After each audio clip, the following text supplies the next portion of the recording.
මේ තියෙන BMW Vision Next 100 bike එක.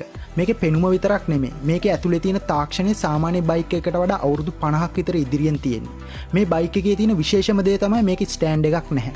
self balancing තාක්ෂණය නිසා ඔයා මේක නවත්තලා බැහැලා ගියත් බයික් එක පෙරලෙන්නේ වැටෙන්නේ නැතුව කෙලින් තියෙනවා. ඒ විතරක් නෙමෙයි. පදින අතරතුර කීයටවත් මේක පෙරලෙන්නේ වැටෙන්නේ නැහැ.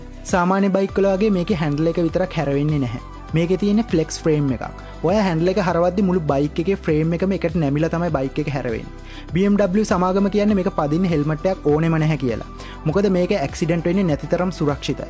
හෙල්මට් එක වෙනුවට ලැබෙන ස්මාර්ට් වයිසර් ග්ලාසස් එකෙන් ඔයාගේ ඇස් ඉස්සරහටම පාරේ තොරතුරු සහ අනතුරු ගැන කලින්ම නොටිෆිකේෂන් ලැබෙනවා.